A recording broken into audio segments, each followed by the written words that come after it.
Alright, y'all. So I'm going to have to keep this video pretty short. So I'm only going to do the featured bout, the co-main bout, and the main event. Alright, let's talk about how Oliveira missed weight. Also, I think that it sucks that you guys like weight title stripped. But I believe that's just more of a motivation for him to be there. Take his number one contender spot again. And then whoever he has to fight next, Islam Makhachev, whoever, he wants that belt again, he'll reclaim it, and then he can prove himself once more. I think that'll be a very great story for him. But let's get into the first fight. Michael Chandler versus Tony Ferguson. Now this fight has the potential to become a fight of the night type, but we don't know what version of Tony Ferguson will show up. We don't know if the passive Tony Ferguson will show up. We don't know if the vintage El Cucuy will show up. But we also don't know what version Michael Chandler will show up in. Will he show up as the explosive Michael Chandler that gasses himself out, or the calm and patient Michael Chandler waiting to counter? And there's so many mysteries in this fight. That's what makes this fight interesting. I don't think this fight will be a domination. If it does, then it's just going to be sad for Tony. But I don't think it'll be a domination. I think it'll be a close fight. But let's see the many ways this fight can go. The first one, it could just be Michael Chandler knocking out Ferguson in the first round. Number two, we could see Chandler out wrestling Ferguson to a unanimous decision win. Number three, we could see Chandler showing off his striking and outstriking Tony Ferguson to a unanimous decision win. And then the fourth path, which I think is the path that's probably not going to happen, is Chandler submitting Tony Ferguson. Now let's see the paths for Tony Ferguson to win this fight. The first one, I think, would be the most obvious one, which is make Chandler gas himself out, then hurt Chandler, make Chandler panic wrestle, sprawl, snap down, and then do a darts choke or something like that. Any submission would be fine, but get him when he's at his weakest, which is when he's gassed out. Number two, we could see Tony also outstriking Chandler to a unanimous decision win due to his long reach and how lengthy he is. But we don't know, man, because Tony, the problem is that he leaves himself wide open for big shots, and if Chandler can read that and counter, he's not going to take the same shots like he did against Gaethje. I think his chin has worn down already. He's 38, man. He doesn't have that speed to dodge all those strikes like that. Number three, we could see Tony out wrestling Chandler, because we've seen that Tony went back to his wrestling routes and then training with his old college wrestling coach. I'm pretty sure it was at high school. It's either from high school or college. Yeah, but there's so many different ways this fight can go. Like I said, this is how this fight is so interesting. But my ultimate prediction is I'm going to have to go with Tony Ferguson. I'm going with a third round submission. If this was a five round fight, I would lean towards Tony a lot more. But this one's like, it's a very low chance. But I'm going in with Tony Ferguson. I love Michael Chandler. I love Tony Ferguson. I don't want either of them to lose, but I think I'm going to have to go with Tony Ferguson. Alright, now we go to the co-main event of the evening. Rose Namajunas versus Carla Esparza.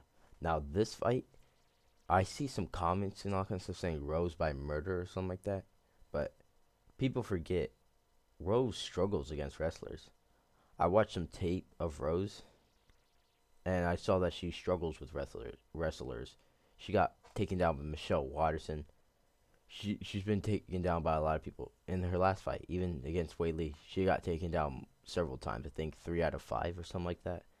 But Weili also got taken down. So, but Carla is probably the best wrestler in that strawweight division.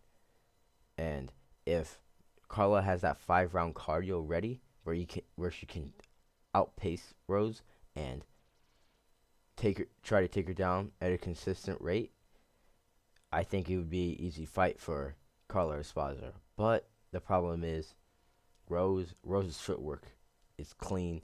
She's able to move around like a butterfly.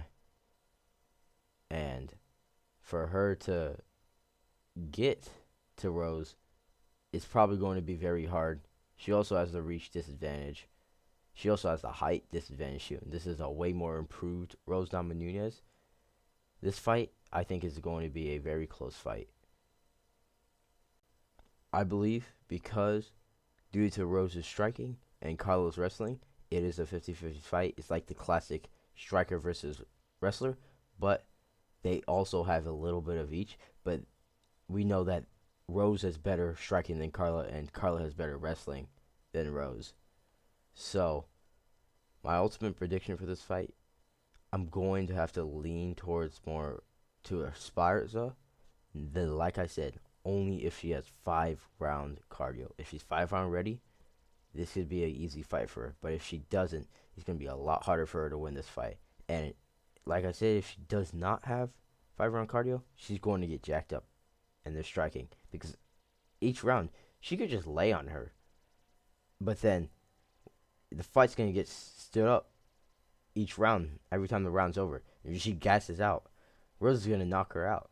So, Carla better be ready for 5 rounds. But let's get into the main event of the evening. Charles Oliveira versus Justin Gaethje. One of the most 50-50 fights I've ever seen. It could be a knockout, or it could be a submission, or it could be a knockout, or a submission by the opposite. We don't know.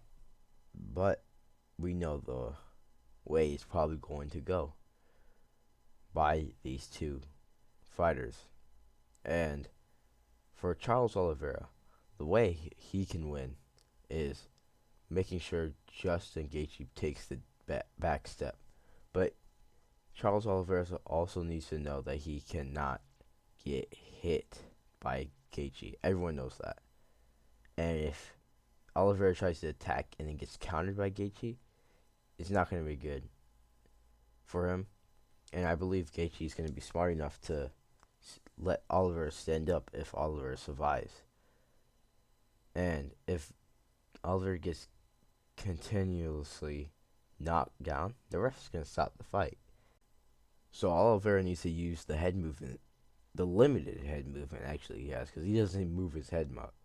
But hopefully he's been trying to improve his head movement, because he needs to dodge one of those Gaethje bombs and then try to attack with a takedown or the body lock, like I said, and then take his back. And I think Gaethje is not going to do that, though. I think Gaethje is going to use the Tony Ferguson route, the way he fought Ferguson. He's going to be patient, because Oliveira is the longer fighter, so he's going to be patient, wait for Oliveira to attack, and then counter him. And like with Ferguson, Oliveira doesn't move his head like that. I don't know what happened to Ferguson. He just did not move his head in that Gaethje fight. Yeah, and so in my opinion, for those guys who are saying that Oliveira is just going to submit him and destroy him, it's not going to be easy. I think Trevor Whitman's one of the best in the business. He'll know what to do and make sure Gaethje counters that. But we don't know, because Gaethje's defensive wrestling is not the best. It's just not, man. His defensive jiu-jitsu, his knowledge of jiu-jitsu is not that well either. Hopefully he trained that for this fight. I'm pretty sure he did, because if he didn't, that's kind of stupid. I don't know why I was saying it, but if this gets to the ground, Gaethje's done. If Gaethje lands one of those bombs, Oliveira's done. So, my prediction for this fight, I'm going to go with Dubronx. I think Dubronx will still get the job done. I think he'll be too much for Gaethje, and I think he's going to go with a 4th round submission.